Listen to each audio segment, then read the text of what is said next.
안녕하세요. 보험금 팔례방입니다. 불면증 병력자가 혈중 알코올 농도 0.078%로 음주 후 졸피뎀 약 52.9정을 과다 복용하여 사망한 경우 유서가 없더라도 자살보험금은 면책인지 여부에 대하여 서울고법 2015나 2050-567호, 2050-574호 토대로 명확히 살펴보도록 하겠습니다.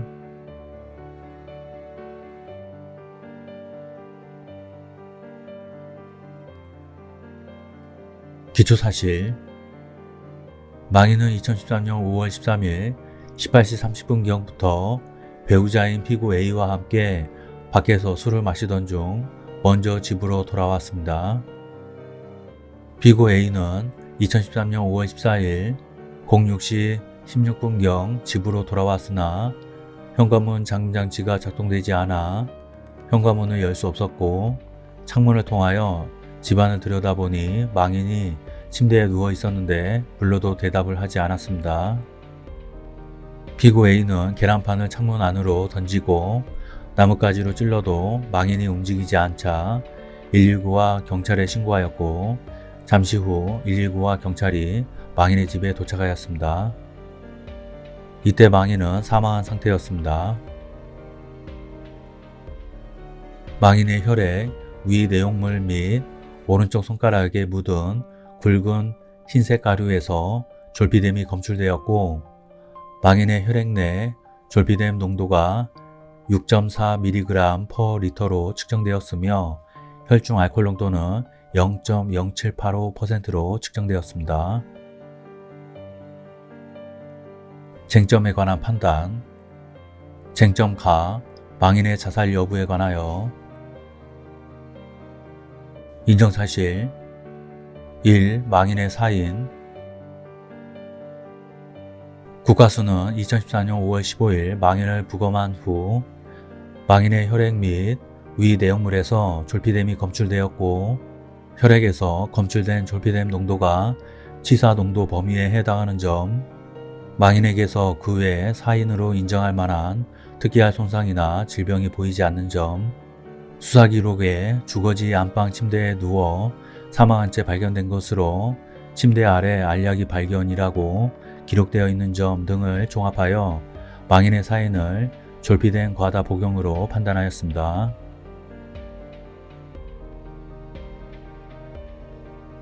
피고들이 제출한 증거만으로는 위와 같은 판단에 대한 신뢰성을 의심하게 하는 다른 과학적 근거나 사실이 증명되었다고 보기 어렵고 망인의 혈중 졸피뎀 농도를 기초로 추정한 망인의 졸피뎀 복용량이 약 52.9정에 이르며 망인이 졸피뎀을 처방받은 내역 등에 비추어 보면 망인이 사망 당시 치사량 이상의 졸피뎀을 보유하고 있었을 가능성이 충분히 있습니다. 2. 망인이 자살의 고의로 졸피뎀을 과다하게 복용하였는지에 관하여 망인이 2010년 8월 3일부터 2011년 12월 22일까지 장기간에 걸쳐 졸피뎀을 처방받아온 점, 피고 A가 2번이나 졸피뎀 과다 복용으로 응급실에 실려갔던 점 등에 비추어 보면 망인이 통상적인 졸피뎀의 복용량과 졸피뎀 과다 복용의 위험성을 충분히 인지하고 있었다고 봄이 상당하므로 특별한 사정이 없는 한 망인은 자살의 고의로 졸피뎀을 과다하게 복용하였다고 추정하여야 할 것입니다. 나아가 아래에서 보는 바와 같이 망인이 통상적인 용량의 졸피뎀을 복용하고자 하였으나 졸피뎀 복용의 부작용 혹은 주치로 인한 판단력 저하가 순차 반복되면서 계속 졸피뎀을 복용하고 그 합계의 양이 과다하게 되었을 가능성이 있다고 보기 어렵고 망인의 심리적인 상태, 망인이 처한 상황 등에 비추어 보면 망인이 자살을 할 만한 동기도 있었다고 보입니다.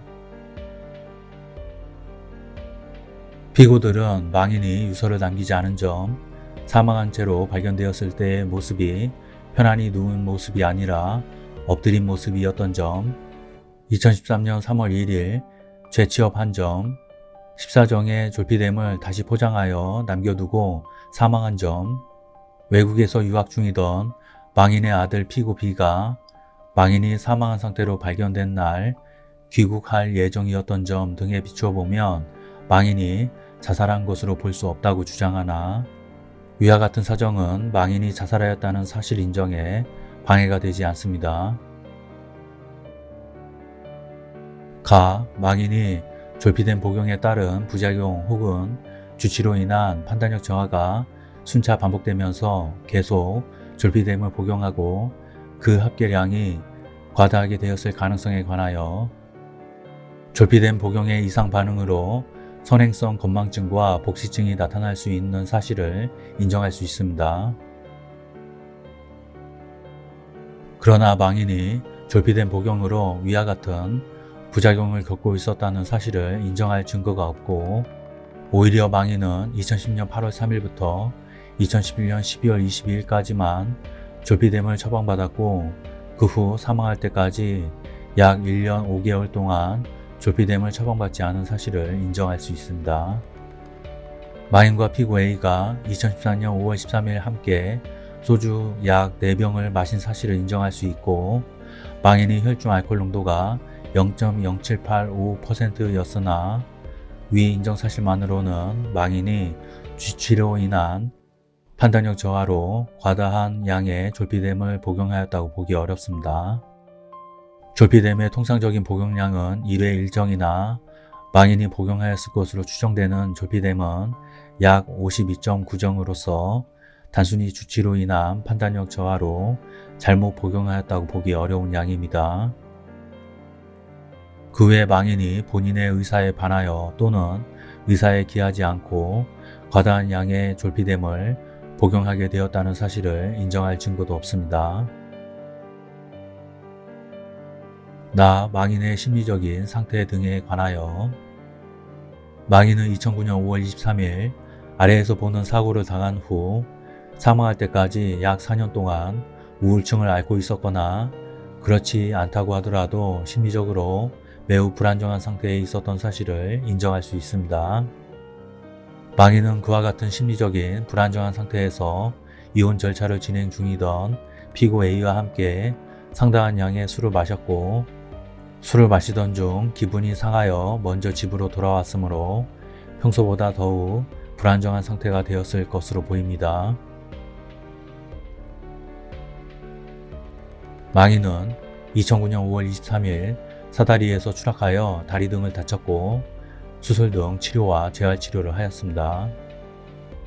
그러나 망인은 사망할 때까지도 통증을 겪었고 정상적인 보행도 할 수 없었습니다.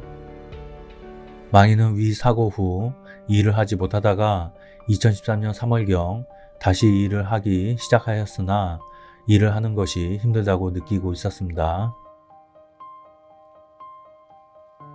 망인은 통증으로 수면에 방해를 받자 2010년 8월 3일부터 2011년 12월 22일까지 졸피뎀을 처방받았고 2011년 12월 22일부터 2013년 4월 26일까지 불안, 우울증, 수면장애 치료제를 처방받았습니다.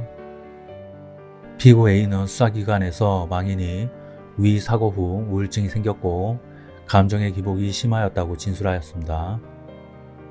망인은 위 사고 후 수술 및 입원 치료를 충분하게 받았음에도 많게는 일주일에 5일, 적게는 일주일에 10일 이상 외래 치료와 상담을 받으면서 의사들에게 소견서, 진단서, 확인서, 장애 진단서 등의 발급을 반복적으로 요구하여 의사들을 곤란하게 하였습니다. 망인은 피고 A를 의심하는 경우가 종종 있었고 피고 A가 직장에서 늦게 퇴근하는 것에 관하여도 불만을 갖고 있었으며 2013년 4월 피고 A와 협의 이혼을 하기로 하여 이혼 절차를 밟고 있었습니다. 망인은 사망하기 직전인 2013년 5월 13일 피고 A에게 앞으로 월급을 가져다 줄 사람이 없으면 어떻게 할래? 라는 말을 하였고 피고 A와 술을 마시던 중 기분이 상하여 먼저 자리에서 일어나 집으로 돌아왔으며 피고 A에게 너하고 난 끝이야 라는 문자 메시지를 보냈습니다. 쟁점나 약관 설명 의무 위반에 관하여 보험약관에 있어서 면책조항은 일반적으로 중요한 사항에 해당하고 을 제6호 중의 기재와 변론 전체의 취지에 의하면 원고가 이 사건 각 보험계약 체결 당시 망인에게 자살면책조항을 구체적이고 명시적으로 설명하지 않은 사실을 인정할 수 있습니다. 그러나 상법 제659조 제1항의 명명규정에 의하면 보험사고가 보험계약자 또는 피보험자나 보험수익자의 고의로 인하여 생길 때에는 보험자는 보험금액을 지급할 책임이 없습니다. 또한 원고 담당자가 망인에게 원고가 약관에 의하여 보상하는 손해를 명시하여 자세히 설명하면서 망인에게 확인을 반복하고 있고 최종적으로 망인에게 발송되는 약관을 받아보고 문의사항이 있으면 연락을 달라는 취지로 이야기한 사실을 인정할 수 있습니다. 위와 같은 상법 규정, 법리 및 인정사실을 종합하여 보면 이 사건 각 보험계약 약관 중 자살면책조항은 상법 제659조 제1항에 정해진 내용을 되풀이하는 것에 불과하여 보험자가 보험계약자에게 피고들 주장과 같은 방법으로 이를 설명할 의무가 있었다고 보기 어렵습니다. 결론적으로 보험회사는 보험 수익자에게 상해사망보험금을 지급할 의무가 없습니다. 마치겠습니다. 긴 시간 시청해 주신 점 고맙습니다.